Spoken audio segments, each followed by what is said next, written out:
Meus irmãos e minhas irmãs, né? Renovo aqui boa noite a todos e rogamos que a paz do Mestre Jesus nos envolva, né? Que a espiritualidade amiga esteja aqui presente, nos auxiliando a refletir e compreender melhor os ensinamentos do Mestre amado Jesus, né? Nós escolhemos, assim como tema da noite de hoje, lá do capítulo 8º do Evangelho, o item 9º, do capítulo 8º, né? Que é verdadeira pureza, mãos lavadas. A gente vai começar com essa leitura, que ela tem muito a ver com a atualidade nossa, da forma que a gente encara o aspecto religioso, né? A gente vai falar dos judeus aqui que se preocupavam muito com a forma de lavar a mão, né? Esquecendo do essencial, né? E às vezes a gente também vai nessa, cuidando de aspectos assim que não são os essenciais na nossa caminhada, na nossa necessidade evolutiva, preocupado com os aspectos assim exteriores. Então a gente vai poder refletir sobre tudo isso, né? Vamos começar com a leitura aqui do item 9, que está lá, né, registrado no Evangelho de Lucas, capítulo 11, versículo 37 a 40, e está assim lá registrado, né? Enquanto Jesus falava, um fariseu lhe pediu que fosse jantar em sua companhia. Jesus foi e sentou-se à mesa. O fariseu então entrou a dizer consigo mesmo: por que não lavou ele as mãos antes do jantar? Disse-lhe, porém, Jesus: vós outros, fariseus, pondes grande cuidado em limpar o exterior do copo e do prato. Entretanto, o interior de vossos corações está cheio de rapinas e iniquidades. Insensatos que sois! Aquele que fez o exterior não é o que faz o interior também? Assim, para a gente compreender melhor aqui essa passagem, né, está no item 9, a gente vai até voltar um pouco lá no item 1, né? Bem-aventurados os puros de coração, porquanto verão a Deus. Então nós vamos voltar um pouquinho no capítulo, mas assim, de antemão, a gente já fala aqui, já deixa claro que essa questão de lavar as mãos lá dos judeus não tinha nada a ver com higiene. Não era uma questão de higiene. Era uma ritualística, era um ritual. Tinha que lavar de um determinado modo, determinado sentido, primeiro uma mão, depois tinha um modo certo lá de lavar as mãos para que ficasse as mãos puras para ingerir o alimento, né? Não era uma questão de higiene, era uma questão ritualística. Apesar de acabar tendo um efeito, né, na higiene também, né? Mas não era esse o objetivo. O objetivo era uma pureza alcançada pela ritualística. Aí lá no item 1, né, do capítulo 9, está lá, né? Bem-aventurados os que têm puro coração, porquanto verão a Deus. Mateus 5, versículo 8, né, das bem-aventuranças, né, lá do Sermão do Monte. Jesus falando, ó, quem tem puro coração verá a Deus. Aí a gente já dá para a gente refletir, já dá para a gente pensar bem, né? O que Jesus está querendo dizer aqui? Primeiro, esse ver a Deus, será que é ver mesmo Deus? Porque, assim, a gente sabe que Deus, né, a gente, na nossa experiências religiosas do passado, meio que humanizou Deus, quis humanizar Deus, né? Primeiro era Jesus, era o próprio Deus, né, ou seja, um homem, né? Ou então, né, quando separou da imagem de Jesus e Deus, Deus ainda era um velhinho sentado em algum lugar, em algum trono, né? Tem essa imagem do Deus como ainda um indivíduo, né? Só que Kardec mesmo, primeira pergunta do Livro dos Espíritos, ele já dá um outro caminho completamente diferente. Ele não pergunta assim, quem é Deus, né? Quem, individualizando ou humanizando. Ele pergunta o que é Deus.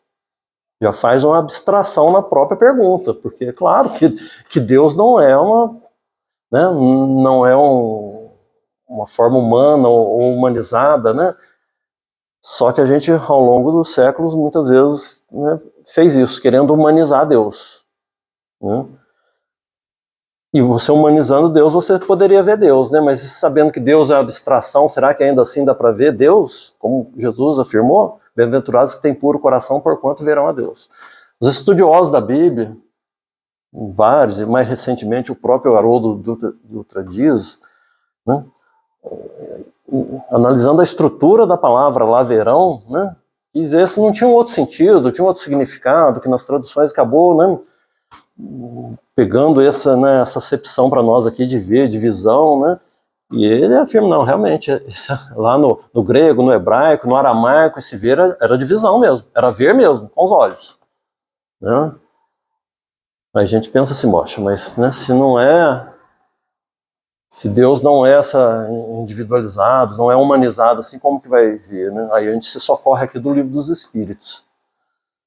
Né? Pergunta 10. Kardec pergunta assim, ó, pode o homem compreender a natureza íntima de Deus?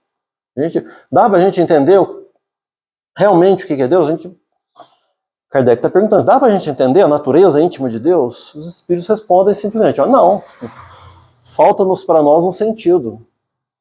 A gente não vai entender ele com a visão, né, com a audição, com essas percepções que a gente tem aqui nesse nosso estado evolutivo. Nós vamos precisar caminhar para outros patamares de evolução para compreender melhor Deus. Né? É claro que a gente tem que... Né, a melhor definição de Deus é que está no Livro dos Espíritos mesmo. Né? Inteligência suprema do universo, causa primária de todas as coisas. A gente precisa ficar nesse limite, porque se a gente tentar ir além, a gente vai se embananar, a gente vai se enroscar, a gente vai se perder na gente mesmo. Santo Agostinho, ele falou assim, olha, se não me perguntarem quem é Deus, eu sei. Se não perguntar, eu sei. Agora, se me perguntar, eu já não sei. Essa coisa, a gente querer racionalizar sobre essa natureza íntima de Deus ainda não está no nosso patamar aqui, né, de evolução, de entendimento. Nós precisamos desenvolver ainda valores do espírito para chegar nessa compreensão. Aí na pergunta 11 está assim, né, registrado lá. Será dado um dia ao homem compreender o mistério da divindade? Aí os espíritos afirmam positivamente, sim. Quando não tiver mais o espírito obscurecido pela matéria. E quando pela sua perfeição houver se aproximado de Deus, ele o verá e o compreenderá. O verá, os espíritos superiores. Jesus afirmou, os espíritos superiores também, verá. Mas quando tiver condições para isso, quando tiver num outro patamar. Vai ser como a gente vê? Aí entra nessa parte que não é no nosso teto de compreensão ainda. Mas o que chama mais atenção nessa resposta aqui, da 11, é assim, olha. Quando não tiver mais o espírito obscurecido pela matéria. Obscurecido pela matéria não quer dizer encarnado, não, porque né, a gente está encarnado aqui, ligado ao corpo físico, a gente vai desencarnar e vai estar obscurecido pela matéria ainda. A gente vai ter um perispírito, a gente vai ter uma condição espiritual densa ainda, obscurecida pela matéria. Né? Esse obscurecido aqui não quer dizer encarnado, não.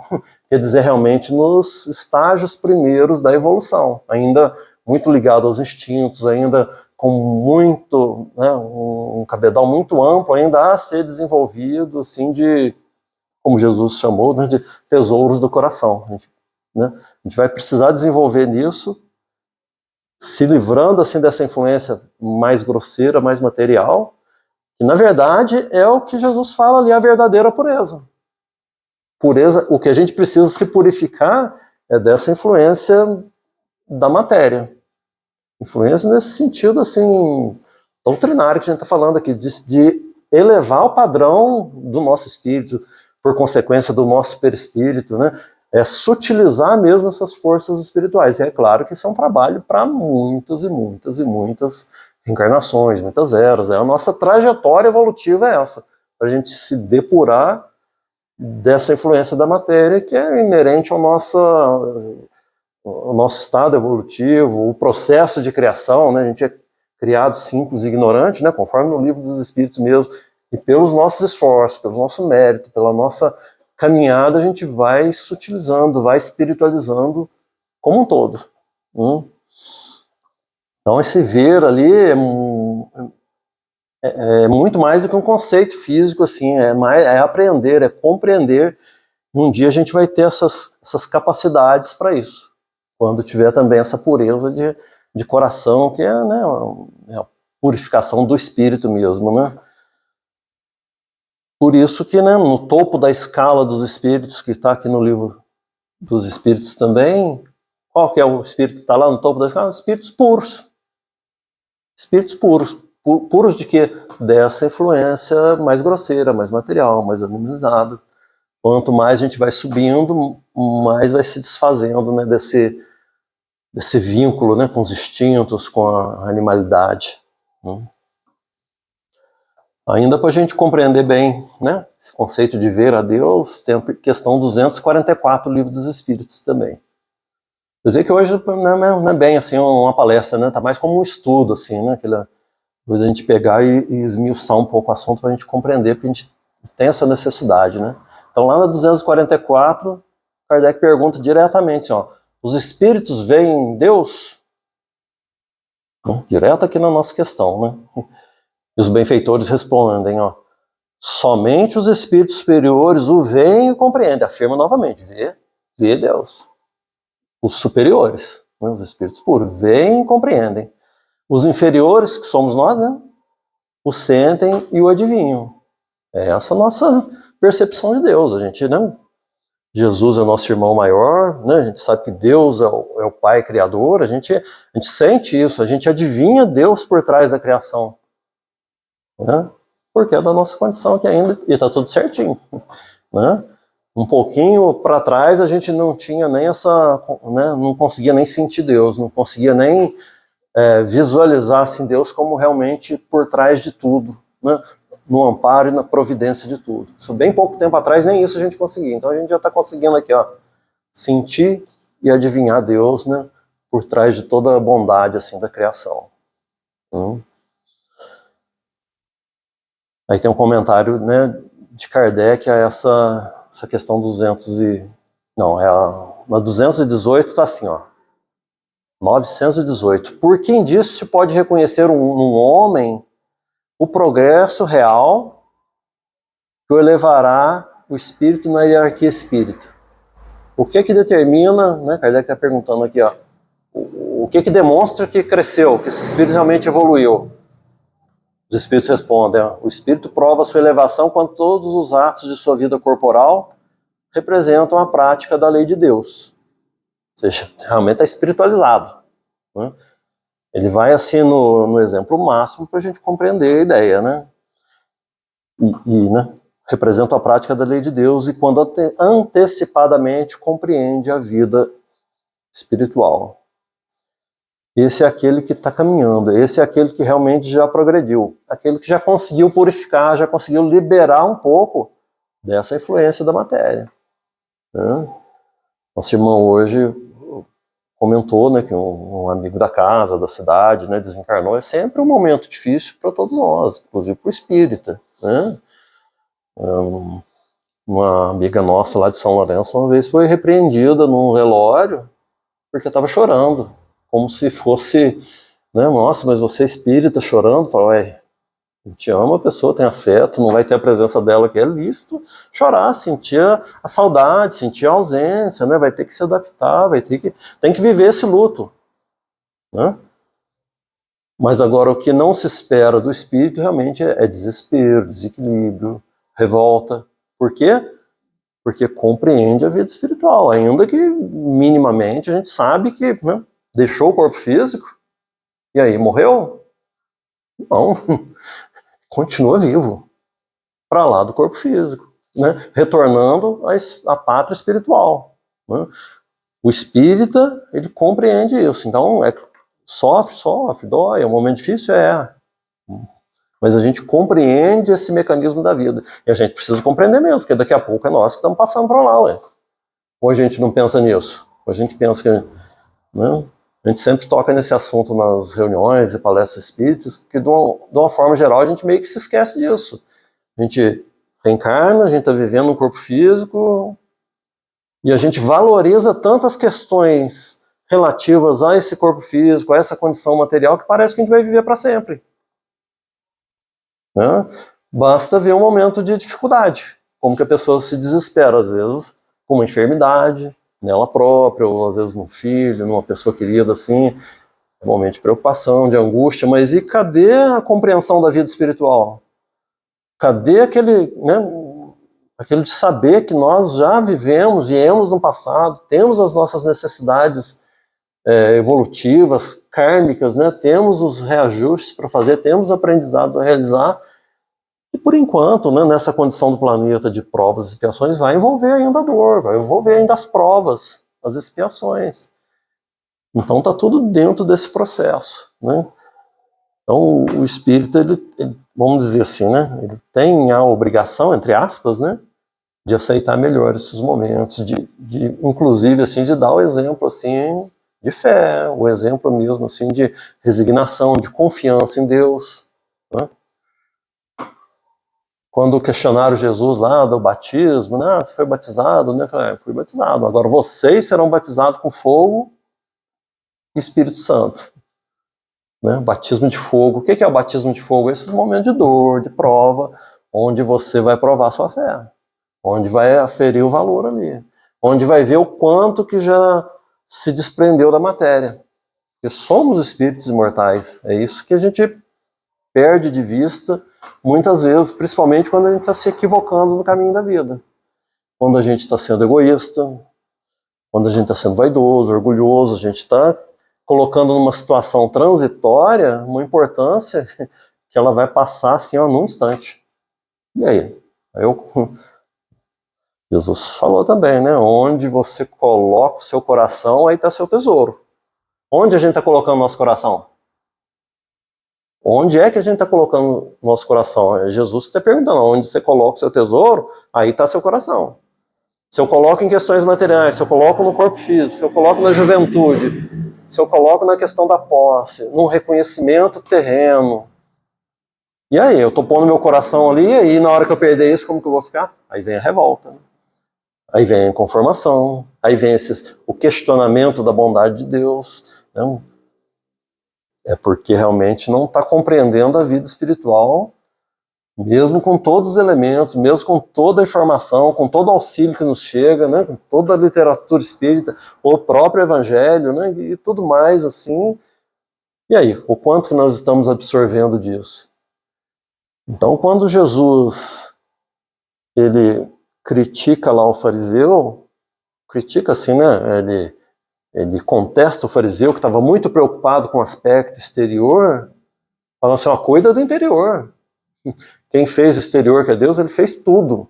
Pensa nisso. Inclusive fez lá dentro da gente, né? Os nossos sentimentos, nos deu a oportunidade de caminhar, de crescer, de evoluir.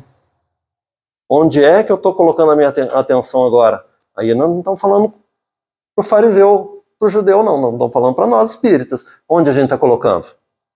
Será que a gente não está preocupado com aspectos exteriores da nossa vida? Isso às vezes dentro da doutrina. Porque a doutrina espírita, ela é essencialmente o próprio evangelho, né? O evangelho redivivo, né? O que o evangelho pede da gente? Perdão, renúncia, abnegação, bondade, caridade, né? Aí, qualquer problema que a gente teve aqui na nossa caminhada espírita, qualquer problema, vamos imaginar um problema, uma mágoa, um desentendimento, uma rusga. Sabe qual que foi o problema? Era onde a gente estava colocando o nosso coração. Era essa pureza nossa que a gente estava colocando no aspecto exterior. Não é uma questão da gente ter razão ou não, porque às vezes tem que decidir alguma coisa, parece que quem tem razão tem que passar com um trator por cima do outro. Não, porque eu estou com razão, não é. Jesus não fala isso não, né? Jesus fala de tolerância, de perdão, de compreensão, de aceitar, né, às vezes a impossibilidade do outro de compreender certos aspectos. Isso assim em família acontece muito, né? Não adianta a gente querer exigir do outro algo que ele não está ainda na condição de compreender e oferecer de volta, né? Talvez eu esteja exigindo do outro algo que nem eu mesmo faço, mas estou exigindo do outro. Emmanuel fala assim que ninguém trai o patamar evolutivo que se encontra. E esse patamar ele só vai mudar, a gente só vai sair de um patamar para o outro, sabe como? Com esforço, com trabalho, né? Realmente colocando o nosso coração nas coisas certas, tirando o aspecto exterior para colocar no aspecto realmente essencial, que é o interior, que é amealhar esses tesouros do coração que Jesus nos fala. Às vezes a custa de sacrifício, de lágrima, né? de renúncia, né? A porta é estreita, o caminho é estreito, não precisa de esforço. Não tem, né? Jesus assim não nos iludiu com nada, não. Precisa de esforço, né? Quer seguir Jesus? O que ele falou? Toma a tua cruz e vem atrás de mim. Ele estava falando isso num caminho do Calvário, num caminho de dificuldade, num caminho realmente de que né, Jesus estava lá com o corpo dilacerado pelo peso da cruz, as chicotadas, aquilo tudo, né? Mas ele faz uma referência daqueles momentos que às vezes a gente está com a alma dilacerada, onde a gente está ansiando por compreensão, ansiando por companheirismo, a gente está se sentindo sozinho na tarefa. Jesus não estava sozinho no Calvário? Não totalmente sozinho, mas ele estava dando um exemplo de, né, ele estava sozinho, mas apareceu o Cirineu lá para auxiliá-lo, né? Estava ali a mãe dele, estava, né, Maria Madalena, estava João ali, né? Ele não estava sozinho, mas a tarefa mesmo era dele, de enfrentar, de dar aquele exemplo ali de confiança ao extremo, de entrega, né? Realmente a providência divina, que tudo tem um sentido, tudo tem uma razão de ser. Ele sabia perfeitamente disso, mas ele estava ali na lição. Lição para quem? Para nós espíritas, né? Porque hoje a gente está falando para espírita. Hoje a gente não está falando no geral, senão a gente está falando para o espírita. Porque a gente tem a responsabilidade do conhecimento que a gente já adquiriu. Muito será pedido de quem muito recebeu. Olha o tanto que nós recebemos. Todos nós já, né, recolhemos as mensagens dos espíritos, já participamos de reuniões mediúnicas, já ouvimos diretamente da boca dos benfeitores amigos todos esses alertas que foram renovados e foram, né, falados e sempre falando o quê? Olha, faz a sua parte. Vê bem o que está sendo importante, o que é importante para você, né? Então, a gente precisa muito mesmo, né, ter atenção assim com a pureza que a gente às vezes está exigindo do outro e eu não tô tendo. Essa pureza às vezes de realmente de ir lá oferecer o meu melhor sem questionar, sem esperar retribuição. Lição básica do evangelho, né? Fazer o bem sem esperar retribuição. Muitas vezes a gente faz uma coisinha e está querendo retribuição, está querendo reconhecimento, está querendo, né?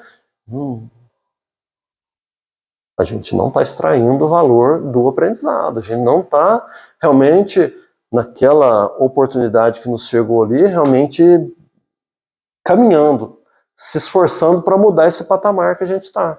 Esse patamar a gente só sai, né, esse patamar nosso de evolução, de entendimento, a gente só sai dele pelo esforço, Se a gente estiver procurando facilidade, se a gente estiver procurando, não é que a gente tem que procurar problema, né, pessoal? Não é isso. É lógico que não é isso, né? Se eu tenho uma situação de dor, se eu tenho, né, o próprio Evangelho fala aqui no capítulo 5º, né, Bem-aventurados aflitos, se eu tenho um espinho no meu pé, é lícito eu tirar esse espinho do pé? É claro que sim. Eu tenho que buscar os recursos, eu tenho que fazer isso. É que às vezes não é simples como tirar um espinho do pé. Às vezes eu estou fazendo os meus esforços e aquela dor continua ali. Ela continua ali. E reitera, e vai, e a situação se renova, e eu estou fazendo o meu melhor esforço. Vamos imaginar a questão de uma enfermidade de novo. Né? Surgiu a enfermidade em mim, ou em alguém da minha família. Eu vou procurar os recursos, né? Na medicina, da espiritualidade, né? Do centro espírita, água fluida, passe, né? Vou no médico, vou em outro, né? Os remédios alopáticos, vou procurar todos os recursos. Mas e aí, isso é uma garantia que eu vou ficar curado? Não, porque eu tenho que compreender o quê? Que às vezes o remédio que eu estou precisando é a própria enfermidade. Ou naquele, né? Às vezes é pior quando é em alguém querido da gente, essa enfermidade. Né? Mas essa enfermidade é o remédio que vai curar a alma, que vai ser aquela alavanca de progresso ali, nossa ou daquele ser querido. Mas para a gente ter essa percepção e passar realmente de uma forma valorosa nesse momento, assim, o que precisa? Precisa a gente colocar o coração no essencial. Colocar realmente assim a nossa percepção de que somos espíritos imortais. E estamos numa trajetória pequena de aprendizado aqui no corpo físico. Pequena. Vamos viver 100 anos, que é pouquíssimo. É pouquíssimo. Para a vida do espírito é um piscar de olhos. É um pedacinho assim na carreira infinita assim do nosso aprendizado. Só que quando a gente está aqui na condição material, nossa, 10 anos, quanto tempo é? Nossa, 50 anos. Né? É só a gente olhar para trás. Né? Acho que todo mundo aqui já passou dos 50, né? Aqui, todo mundo já passou. Olha como passou voando. Olha como que a gente lembra com facilidade os dias da infância, da mocidade. Não, independente lá de como foi, das provas, ou alguma dificuldade em ter vivido, mas a gente passou, a gente teve lá e passaram as décadas, passaram os anos. As próximas décadas vão passar como? Rápido assim também. Rápido também. Então, o porquê que a gente precisa conscientizar bem disso? Para a gente fazer hoje o que a gente tem que fazer. Hoje a gente buscar essa pureza aqui que Jesus está nos indicando, né? Que ele está nos pedindo aqui. Né? Não se preocupar tanto com os aspectos exteriores, como os fariseus faziam, né, com os judeus, né? E em várias questões lá do Evangelho, por exemplo, a parábola do bom samaritano, né? Estava lá, né, Jesus conta essa parábola, né, um homem descia de Jerusalém para Jericó, caiu o poder dos ladrões, bateu, roubou, machucou, deixou desmaiado lá. Aí desceu um sacerdote, viu o homem e passou direto. Muita gente interpreta isso apenas como uma insensibilidade do sacerdote. Como, nossa, ele não quis ajudar. Não é só isso, não. Está ligado a exatamente essa questão das impurezas. Que eles, né, dessa pureza assim, exterior que eles davam muito valor. Porque o sacerdote, ele não podia tocar no cadáver. Era lá da ritualística dele. E esse sacerdote estava descendo de onde? Do mesmo caminho, descendo de Jerusalém. Então ele tinha feito lá os rituais de purificação, ele estava, né, puro lá pela ritualística. Então ele olhou o homem caído lá, está vivo ou está morto? Porque se ele tocar num cadáver, ele ia ficar impuro. Isso lá na ritualística deles, lá na compreensão deles, né? Então não era só uma questão de insensibilidade, né, de falta de caridade, não era isso. Ele estava atendendo aos preceitos lá exteriores da doutrina deles. Por isso que em outro momento Jesus fala assim também, né? Não se assemelheis aos fariseus hipócritas que se assemelham a túmulos caiados de branco por fora, cheio de lama e podridão dentro. O túmulo lá era caiado de branco exatamente por isso, porque não podia tocar em túmulo, senão tirava a pureza também. Aí caiava o túmulo, né? Porque tá ali branco de cal, então é um túmulo ali. Não é esses túmulos que a gente tem hoje em dia, né? Os túmulos eram o quê? Umas pedras, enterrava a pessoa, põe as pedras em cima, esse era o túmulo. Aí pintava ali com cal, porque ninguém podia tocar. Isso lá na compreensão deles lá. Senão ia ficar impuro também. Jesus está falando, você não está querendo tocar no túmulo? Se você mesmo é um túmulo. É uma expressão forte que Jesus usa, né? Você mesmo é um túmulo. A roupa limpinha, não toquei em nada, não sei o que, mas dentro cheio de lama e podridão. O que está dentro da gente? É esse que Jesus está nos... O que está dentro da gente? Do lado de fora que a gente vê, minha roupa, a roupa do meu xará que é o Luciano, né? Nosso aspecto, nosso cabelo, né? Tomamos banho, estamos perfumados e não sei o que. Esse é o nosso exterior. Esse é o caiado nosso. E por dentro? É a nossa consciência que sabe. É a lei divina, vai levar em conta isso que a nossa consciência nos acusar, né? Daquilo que eu fiz ou não fiz, do que eu deixei de fazer, do que eu sabia que tinha que fazer. Não adianta eu estar com a roupinha bonitinha e minha consciência me apontando ali um débito. E a consciência da gente aponta sempre. É claro, né? Livro dos Espíritos a gente aprende, né? Consciência é o que? A lei de Deus escrito dentro da gente. Onde que está escrito a lei divina? Na consciência de cada um. Né? Questão do Livro dos Espíritos. Então, quando eu estou desatendendo a minha consciência, eu estou desatendendo essa lei divina. Eu estou causando um problema, tá? Eu estou colocando um pouquinho de lama ali dentro de mim. Né? Então, se um dia as coisas derem, né, ruim para nós, se a gente, né, desencarna aí, a gente passar uma temporada no umbral, de quem que a gente vai reclamar? Da gente mesmo. Das oportunidades que a gente perdeu, né? Dos alertas que a gente não ouviu, dos apelos da caridade que a gente não atendeu, das mágoas que eu não perdoei. É tudo eu que coloquei o meu coração em outro lugar, em vez de colocar no essencial, em vez de colocar realmente nos tesouros assim que vão me acompanhar para a vida toda. Todos nós passamos por dificuldades, né? Aí todos nós na vida já passamos por mágoa. É natural, faz parte. Somos todos imperfeitos, né? Aqui, e é natural que a gente lide com a imperfeição um do outro, assim como o outro tem que lidar com a nossa imperfeição, e a gente acaba se magoando nesse caminho. E aí? O que eu fiz dessa mágoa? Eu guardei ela, estou lembrando da mágoa, nossa, 40 anos atrás, fulana fez isso, nossa, 30 anos. Ou eu usei aquela experiência para perdoar, para caminhar e para crescer, para realmente, né, amealhar um tesouro do coração, né? Porque onde está o teu tesouro, aí está o seu coração. Jesus está falando para a gente, olha, mergulha para dentro de você. O lado de fora, tudo é só um auxílio, são empréstimos divinos, né?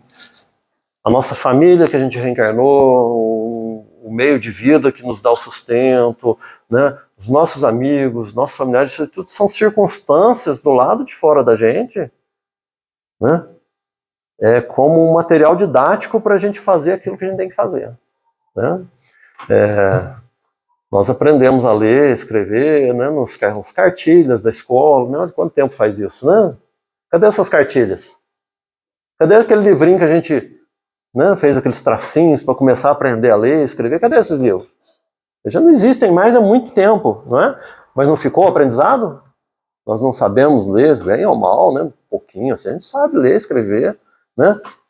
Por causa daquele material didático lá na vida é assim também. Essas circunstâncias à nossa volta são transitórias, mas é um material didático que a gente tem que extrair o valor, que a gente tem que ir crescendo nessa pureza que Jesus nos pede aqui, né? O Loreto Flores foi um trabalhador espírita, não é famoso não, muito pouco se fala dele, né? Foi lá em Pedro Leopoldo, lá quando o Chico começou o trabalho, ele trabalhou com o Chico lá em Pedro Leopoldo, década de 30, né? Quase 100 anos, olha só, quase 100 anos isso. E depois ele foi para Belo Horizonte, né, esse Loreto Flores, lá ele continuou o trabalho espírita, e tinha um trabalho que era muito abnegado, que era o da campanha do quilo, né? Hoje em dia está até sumindo isso, né? Não sei se em Caxambu ainda tem, né? Que é a pessoa ir arrecadando, né, um quilo de farinha, 1 quilo de arroz, 1 quilo de açúcar, cada um dá uma coisa, vai montar um farnel ali para dar para alguém, né? Um trabalho bem abnegado, bem bonito, assim, que está desaparecendo, né?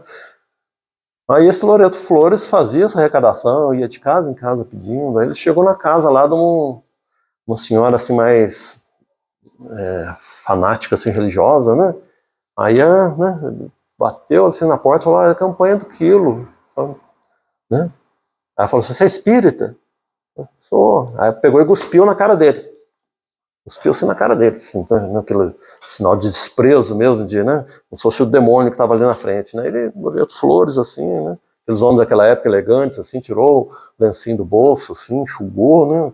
O cuspo do rosto. Não se alterou, nem nada, né? Colocou o lencinho no bolso de novo, falou para ela assim, ó, minha irmã, isso é para mim. E para os pobres, a senhora teria alguma coisa?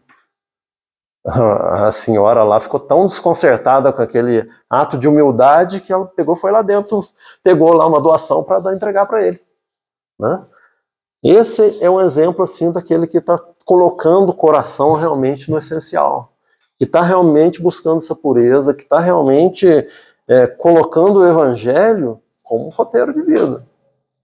Porque, né, talvez fosse nós, a gente ia querer até chamar a polícia porque fomos agredidos, porque, né, é colocar o coração no essencial, é realmente aproveitar o valor de cada momento, né? É realmente querer caminhar, querer progredir, querer crescer, né? Isso não é assim, na nossa escalada evolutiva, não é nenhum problema a gente querer estar melhor, a gente precisa almejar isso. A gente precisa almejar estar melhor ali na frente, né? Eu conheço pessoas que, né, até um familiar meu que fala assim, nossa, eu sou muito egoísta, sou muito coisa. Na próxima vida, né, remetendo a um conceito de reencarnação que a pessoa tem, na próxima vida eu quero vir diferente. Como se você troca de corpo, você vai trocar também o que você é. Não, você vai continuar do mesmo jeito. Eu falo para essa pessoa, você vai vir do mesmo jeitinho. Você só vai vir diferente se você começar a corrigir isso agora. Aí você vem, não é que você vem diferente, né? A diferença que você está fazendo agora ela vai permanecer com você.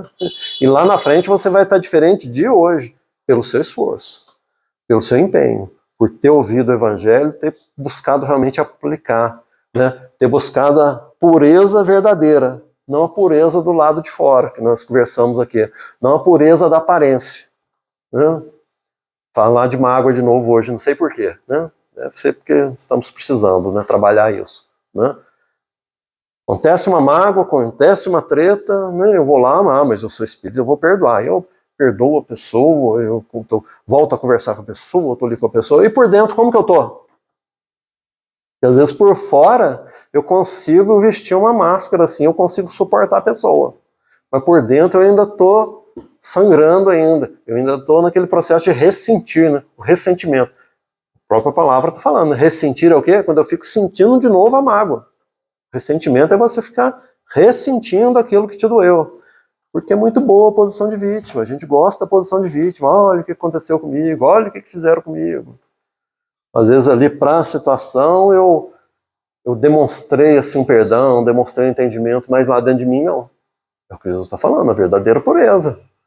Não adianta você querer demonstrar uma coisa que não está lá dentro de você. O que tem que fazer nesse caso? É trabalhar lá dentro. A gente tem que buscar realmente, com os valores do evangelho, né, trabalhar isso e transformar aquilo realmente num perdão verdadeiro. Um perdão realmente que te pacifica por dentro. Você vai esquecer aquilo que aconteceu? Não, perdoar não é esquecer. Né? Senão, que sentido teria isso? Perdoar é você conseguir viver em paz com aquilo que aconteceu e realmente lá dentro de você se modificou. Realmente lá dentro a gente saiu de uma posição e foi para outra. Né? A gente precisa trabalhar isso, a gente precisa almejar isso, a gente precisa querer isso, porque senão a gente cai a gente estaciona numa zona de conforto. A gente é muito assim, eu vou tocando a minha vida, tocando, assim, parece que eu só preciso viver os dias, não. Eu preciso realmente aproveitar os dias, espiritualmente falando, né, da melhor maneira possível. Para a gente encerrar aqui, eu vou trazer uma mensagem de Emmanuel, ele falando a respeito de pureza, né, dessa busca da pureza, né. É do livro Religião dos Espíritos. E ele comenta exatamente, né, esse versículo, né, bem-aventurados os puros, porque verão a Deus. Mateus 5:8. Aí comenta Emmanuel. Estudando a palavra do Mestre Divino, recordemos que no mundo, até hoje, não existiu ninguém quanto ele com tanta pureza na própria alma. Existiu alguém na Terra mais puro que Jesus? A gente sabe que não. Governador espiritual da Terra. Antes da formação desse mundo já era um espírito puro, espírito crístico. Então, realmente, né, um modelo de pureza.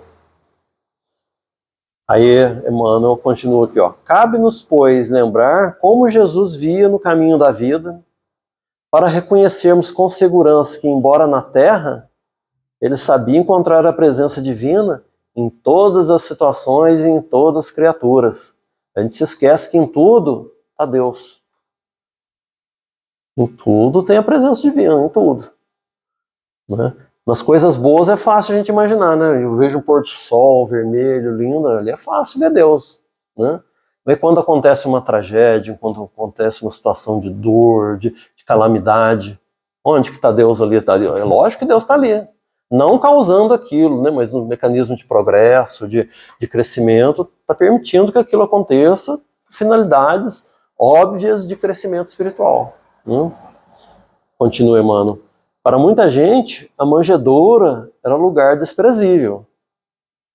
Manjedoura, hoje em dia até é bonito, porque o negócio de presépio, ficou até bonito o termo, né? Mas manjedoura era um curral. Jesus nasceu, teve o coxo lá do animal como berço. Né? Vamos lembrar bem disso. Quando fala em manjedoura, tá falando, Jesus nasceu num curral e foi colocado ali, o bercinho dele foi um coxo. Já simbolicamente também, né, como alimento espiritual do mundo. Né? Emmanuel comenta aqui, ó, né, para muita gente a manjedoura era um lugar desprezível. Entretanto, ele via Deus na humildade com que a natureza lhe oferecia materno colo e transformou a estrebaria num poema de excelsa beleza. É essa beleza que a gente consegue ver hoje numa manjedoura, no presépio ali, nasceu, né, entrou na porta aqui do mundo, né, o Divino Mestre trazer essas lições para a gente. Né? A manjedoura passou a ser esse símbolo, né, da chegada de Jesus. Para muita gente, Maria de Magdala era mulher sem qualquer valor, pela condição de obsidiada que se mostrava na vida pública. Entretanto, ele, né, Jesus, via Deus naquele coração feminino, ralado de sofrimento, e converteu-a em mensageira da celeste ressurreição.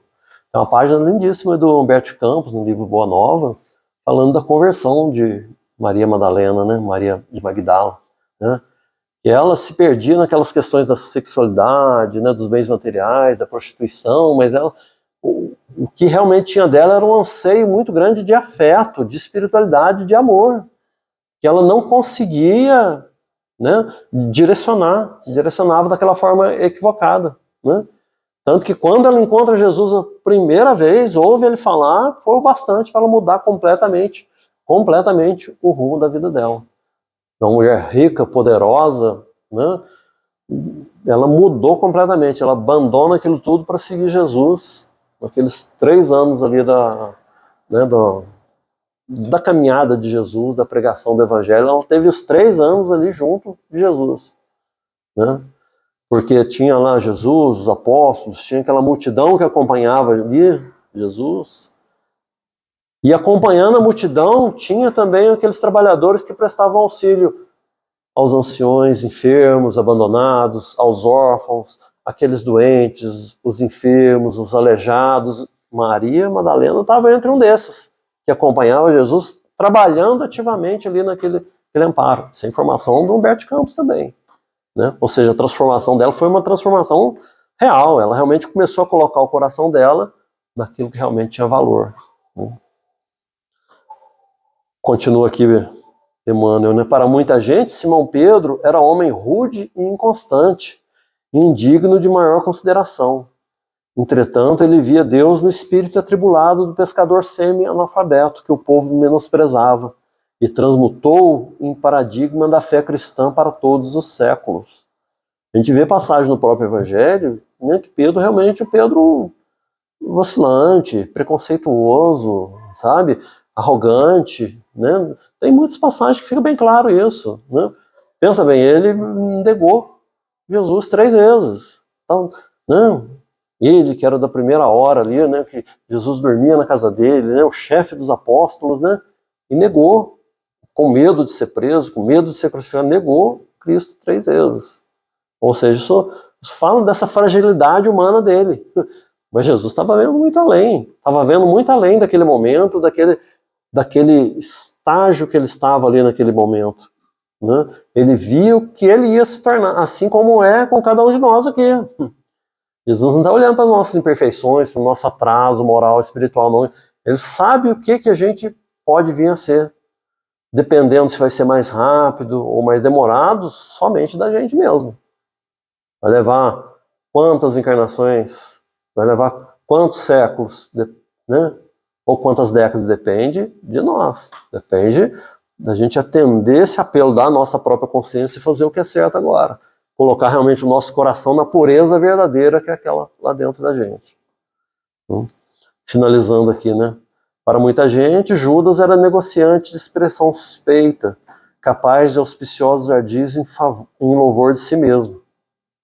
Entretanto, Jesus via Deus na alma inquieta do companheiro, que os outros menoscabavam, e estendeu-lhe os braços até o fim da penosa deserção.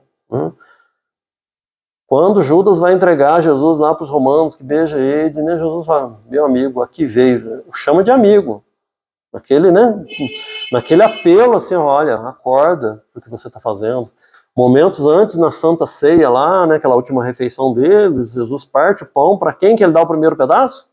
Para Judas. Naquele sinal de reconhecimento, sinal de amizade, mais uma vez convocando ele, né? E assim, o maior erro de Judas não foi ali entregar Jesus, não foi. O maior erro de Judas foi o suicídio.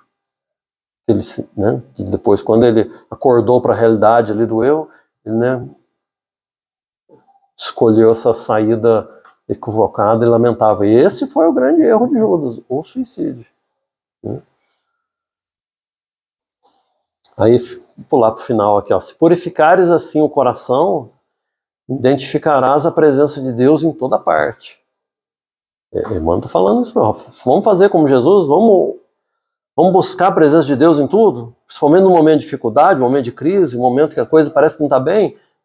Deus está ali em algum? Tá. É preciso uma certa pureza para a gente ver Deus, né? Nesse nosso patamar, nesse nosso momento aqui. Mas a gente vai conseguir ver Deus. E vendo Deus, a gente vai fazer a coisa certa. É difícil? É difícil. É a porta estreita, né? Vai exigir da gente. Mas é o caminho realmente de aprendizado, de crescimento, né? Identificarás a presença de Deus em toda parte, compreendendo que a esperança do Criador não esmorece em criatura alguma, e perceberás que a maldade e o crime são apenas o espinheiro e lama que envolvem o campo da alma, o brilhante divino que virá fatalmente à luz. Você pode imaginar um criminoso mais horrível, aquele que está causando mal e dor, ele vai se tornar um espírito puro, elevado. Né? Uma vez, muitos e muitos anos atrás, assim, um rapaz que ia pedir lá em casa, assim, ele era um alcoólatra, coitado, tinha esse problema de vício dele, ele ia pedir, assim, alimento, né, um prato, coisa, mas ele ia num horário muito impróprio, né, quase, né, de noite, quase de madrugada, né, você quer até ajudar a coisa, mas, né, era muito impróprio, assim, os horários que às vezes ele aparecia lá. Né? Aí eu questionei um benfeitor espiritual através do médium, assim, falei, né, dessa situação, né? Ele falou, com outras palavras, ele falou isso. Ele falou assim, quando ele aparecer lá, você lembra que ele já foi uma criança pequenininha, que na época ele estava ligado a uma creche lá, que a instituição mantinha, né? Ele é como uma dessas crianças que a gente acolhe aqui. Então não olha ele, não olha a criança que ele foi. Você vai ter mais facilidade de aceitar ele. E tal, e realmente é a forma como a gente vê a pessoa, né? Aquele que está causando problema, dificuldade, vamos ter pureza de coração para tentar ver, né, realmente a presença divina ali, seja com a dificuldade que for. E esse rapaz, pouco tempo depois, ele desencarnou, sim, sabe? Mas foi esse benfeitor deu uma dica muito importante, assim, a gente deslocar nossa atenção, nosso foco, nossa atenção do problema em si, para realmente o que está por trás ali. Por trás está um espírito em aprendizado, em evolução, em crescimento, como nós, necessitados como nós de tolerância, de compreensão, de auxílio, de que estendam a mão para nós, né? Assim como a gente deve estender a mão sempre que for possível. Muito obrigado, meus irmãos e irmãs, pela atenção e pela paciência de vocês. Que Jesus nos auxilie aí nessa busca da pureza verdadeira.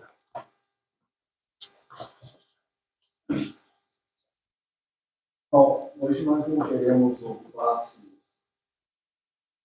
individual.